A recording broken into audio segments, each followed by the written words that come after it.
Masalah kelompok itu kan bang ini TBC-nya tuh meninggal ibu.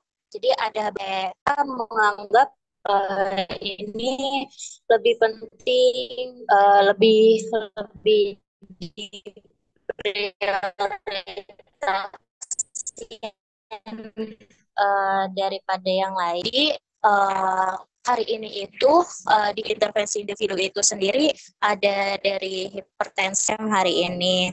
Nah, saya tadi kebagian dapat penyuluhan tentang TBC secara langsung kepada Ibu Kader. Jadi saya yang menyampaikan materinya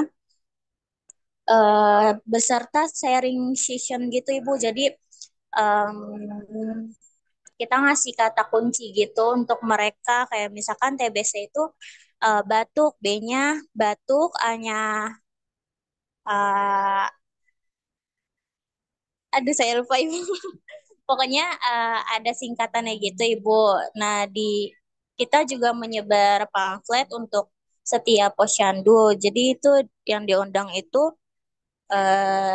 ibu kader dari beberapa posyandu. Nah, tadi ada dua atau tiga posyandu yang nggak bisa hadir di acara hari itu. Untuk materinya sih em, mereka jadi jauh lebih paham gitu Bu dari sebelum kita kasih materi. Eh, dari pretest sama post-testnya tuh kelihatan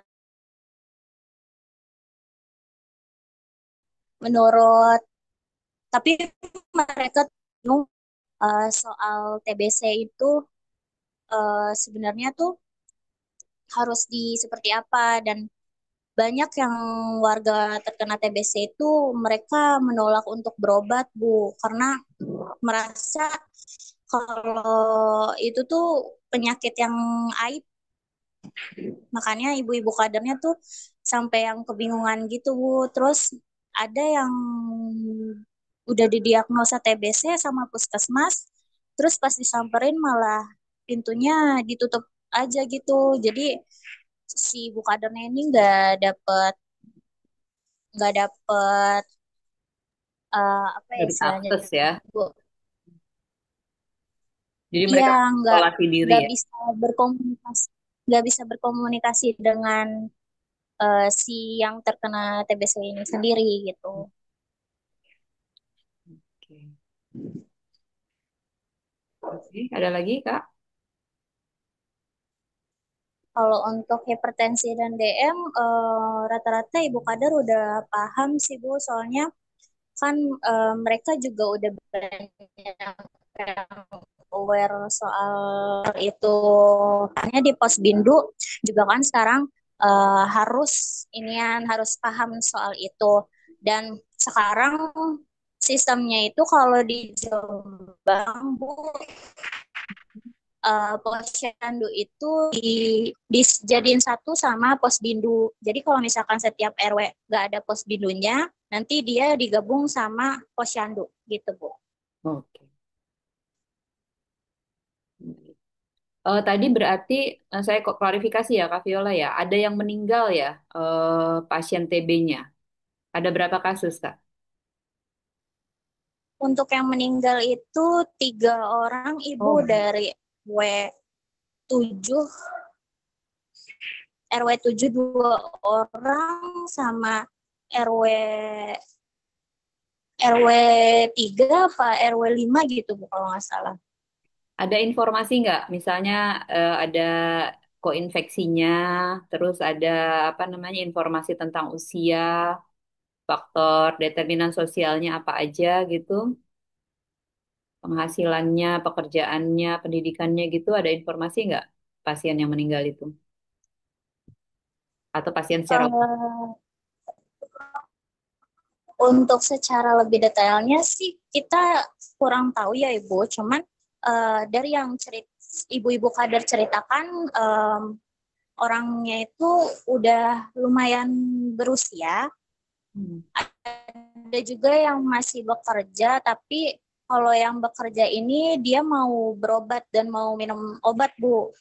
Nah, kebanyakan dari mereka tuh tinggalnya berdempetan dan satu rumah itu bisa lebih dari 5 orang, Ibu. Jadi lima, lima keluarga. 5 kepala keluarga di satu alamat gitu, atau 5 orang? 5 orang, Ibu. 5 orang. Anggota keluarganya berarti ya? Ya, tapi kamarnya cuma beberapa. Jadi paling 3 kamar dalam 5 orang itu. Jadi bersama ya, tidurnya ya, padat gitu ya. Oke. Nah, teman-teman mungkin bisa dipelajari ya. Iya, Ibu. Ada event lah. Laki-laki atau perempuan, Kak? Dari event. Yang meninggal itu Yang meninggal itu laki-laki, Ibu. tiga-tiganya ya? Ya, tiga-tiganya laki-laki. Nah, ini catatan nih. Kalau laki-laki biasanya mereka adalah, kalau mereka bekerja ya berarti tulang punggung ya, breadwinner. Tapi kalau misalnya em, mereka meninggal begitu ya, atau pada saat mungkin sejak sakit mereka juga udah nggak bisa lagi mencari nafkah, atau paling tidak berkurang pendapatannya gitu ya. Kalau mereka nggak ada berarti, nah ini siapa nih yang jadi penanggung keluarga itu? Itu jadi permasalahan kita juga ya. Jangan sampai nanti keluarga yang lainnya itu apa kebebanan gitu ya. Nah, teman-teman mungkin bisa tindak lanjuti ya informasi tadi, catatannya, peningkatan pengetahuannya sudah bagus, tapi kita nggak tahu apakah pasien yang lain ini karena penyakit yang sangat menular dan mungkin kondisi lingkungannya, kalau teman-teman tadi ceritakan bisa bisa ditelusuri lagi ya, tinggal serumah dengan banyak orang gitu ya, dengan kapasitas yang berlebihan, apakah ventilasi dan pencahayaannya cukup misalnya gitu ya. Nah, berarti juga mereka yang tinggal serumah itu eh, apa kontak eratnya itu harus diperiksa juga mestinya ya. Mungkin juga teman kerjanya gitu ya. Kemudian tetangga sekitarnya sekian rumah ya, radius sekian meter misalnya dari rumahnya itu mungkin harus diperiksa juga untuk kita kalau sudah di screening jadi ketahuan statusnya apa, kemudian kalau diperlukan pengobatan maka lakukan pengobatan. Kalau memang dianggap itu stigma sehingga orang merasa bahwa itu apa memalukan gitu ya, jadi aib, nah cari strategi yang lain. Berarti harus perbaiki lingkungan, harus perbaiki perilaku, harus perbaiki gizi gitu. Jadi eh, intervensinya harus komprehensif. Begitu mungkin ya, Kak Viola. Silakan nanti artikel, apa laporannya itu dibuat untuk mata kuliah yang advokasi. Kalau ikut mata kuliah advokasi dengan saya, itu saya minta supaya teman-teman intervensinya itu, terutama yang terkait kegiatan advokasi ya, untuk tugas mata kuliah advokasi itu dibuat dalam bentuk artikel PKM. Oke, yang lainnya ada informasi lagi, ada yang mau share lagi?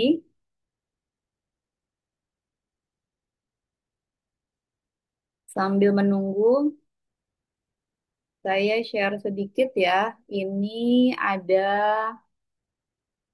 ada penugasan sebelumnya sebenarnya ya, penugasan yang terkait Astra Honda SDGs Future Leaders 2025.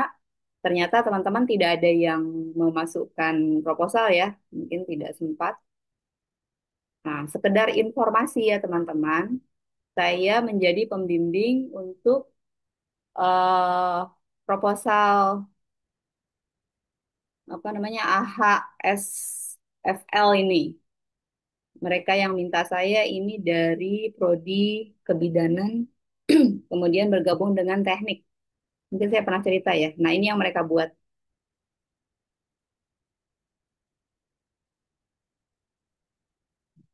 Eh, Ibu maaf emang gambarnya blur atau gimana ya, Bu? Ya nih, bentar-bentar. Iya, belum muncul.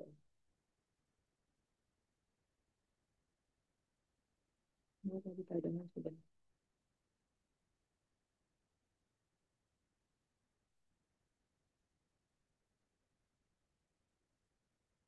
Masih blur ya. Bentar. Tadi belum saya download sih, masih dari WA. Oke, sekilas saya ceritakan bahwa mereka bikin program untuk intervensi anemia gitu. Nah, kemudian oke, saya stop satu. Kemudian apa? Awalnya idenya dari ketertarikan mahasiswa. Nah, kemudian saya tambahkan ide ya untuk membuat edukasi tidak biasa gitu ya, tidak pada umumnya, tetapi menggunakan teknologi digital, misalnya virtual reality. Kemudian sambung diskusinya, akhirnya kita bertemu dengan beberapa mahasiswa ya, beberapa dosen dan mahasiswa, kemudian eh, apa namanya, awalnya juga mau bikin augmented reality gitu ya. Kemudian setelah diskusi lagi, akhirnya mereka memutuskan bikin game, ya, bikin permainan. Kemudian akhirnya, nah ini kan selain selain apa? Selain proposal, mereka Pernah nggak nulis sih kamu juga lagi lapar banget, terus udah pesan makanan, tapi kurirnya nggak bikin datang-datang? video. Rasanya pasti lemes, lapar, dan kesel kan? Nah, darah dalam tubuh kita itu mirip banget sama kurir makanan. Tugasnya nganterin paket penting berupa oksigen ke seluruh tubuh lewat pembuluh darah. Darah bukan cuma sekedar cairan merah, tapi sahabat terdekat yang menjaga hidup kita tetap berjalan.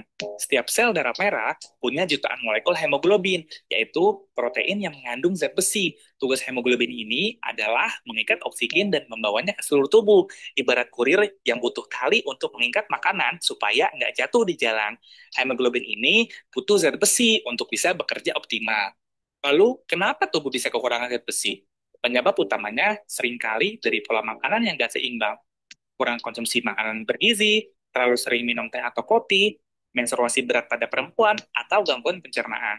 Terus, gimana cara mencegahnya? Kuncinya ada di pola makan. Konsumsi lebih banyak makanan kaya zat besi, seperti daging merah, sayuran hijau, kacang-kacangan, dan buah-buahan tinggi. Oh, putus ya. Pernah nggak sih kamu lagi lapar banget, terus udah pesan makanan, tapi kurirnya nggak datang-datang? Rasanya pasti lemes, lapar, dan kesel kan? Nah, darah dalam tubuh kita itu mirip banget sama kurir makanan. Tugasnya nganterin paket penting berupa oksigen ke seluruh tubuh lewat pembuluh darah. Darah bukan cuma sekedar cairan merah, tapi sahabat terdekat yang menjaga hidup kita tetap berjalan. Setiap sel darah merah punya jutaan molekul hemoglobin, yaitu protein yang mengandung zat besi. Tugas hemoglobin ini adalah mengikat oksigen dan membawanya ke seluruh tubuh, ibarat kurir yang butuh tali untuk mengikat makanan supaya nggak jatuh di jalan.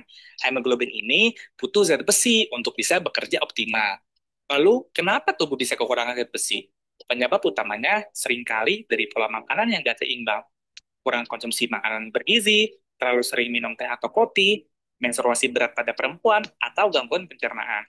Terus, gimana cara mencegahnya? Kuncinya ada di pola makan. Konsumsi lebih banyak makanan kaya zat besi, seperti daging merah, sayuran hijau, kacang-kacangan, dan buah-buahan tinggi vitamin C yang bantu penyerapan zat besi. Hindari konsumsi teh dan kopi berlebihan, terutama saat makan.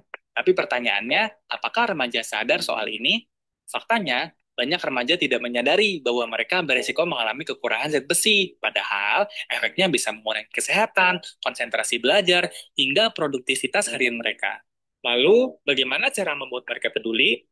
Kami, dari kelompok Ngetik Novas, memperkenalkan Ride, sebuah minigame edukatif digital berbasis web dan mobile. Game ini dirancang untuk meningkatkan kesadaran remaja tentang pentingnya gizi seimbang dan peran zat besi dalam mencegah anemia. Melalui permainan menyusun piring makan sehat, permain akan belajar mengenali makanan tinggi zat besi, vitamin B12, asam folat, vitamin C, dan protein, memahami kondisi makanan yang baik untuk pembentukan sel darah merah, mengetahui makanan yang membantu atau justru menghambat penyerapan zat besi. Kenapa game? Karena edukasi lewat cara menyenangkan jauh lebih efektif buat remaja dibandingkan ceramah panjang yang membosankan. Game ini jadi sarana interaktif yang mengajarkan pentingnya nutrisi sambil tetap seru dimainkan. Harapannya, dengan memainkan Bright, remaja bisa lebih peduli pada asupan makanan mereka, mengurangi risiko anemia, dan membawa perubahan gaya hidup yang lebih sehat. Game ini juga mendukung Sustainable Development Goals, yaitu kehidupan sehat dan sejahtera dengan mengurangi angka anemia di kalangan remaja dan pendidikan berkualitas dengan menyediakan pembelajaran interaktif yang mudah diakses dan menyenangkan tentang nutrisi. Terima kasih, sampai jumpa di project selanjutnya. Oke. Nah, itu ya, teman-teman, ide yang bisa sempat ya mereka eksekusi, walaupun sebenarnya eh, saya melihat itu effortnya juga luar biasa ya. Mereka yang bikin proposal itu adalah anak yang sangat aktif ya. Pada saat 3 hari terakhir apa namanya due date itu sedang ada lomba debat mahasiswa. Jadi mereka peserta lomba debat juga dan sedang ujian semester, ujian akhir semester. Jadi mereka harus berbagi tuh antara persiapan lomba debat, kemudian ujian dan harus tetap menyelesaikan proposal itu.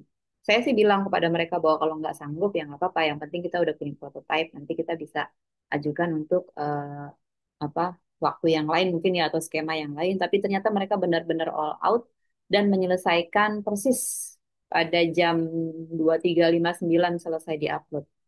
Jadi kita tinggal menunggu nanti kalau misalnya ternyata eh, apa namanya bisa dinilai baik gitu ya, masuk final. Nah, kita lihat tinggal presentasinya akan dipersiapkan lebih baik lagi. Nah, teman-teman mungkin dari pengalaman ini kita bisa belajar gitu ya untuk mengembangkan ide-ide ya eh, teman-teman untuk nanti semakin semakin em, sedikit waktu kita untuk menyelesaikan studi, tapi kita tetap masih punya kesempatan untuk memberikan yang terbaik gitu ya. Untuk diri sendiri sih sebenarnya ya, ini untuk kalian sendiri. Jadi eh, apa melatih diri gitu ya untuk pengembangan dan memberikan kemanfaatan yang sebanyak-banyaknya gitu. Nah,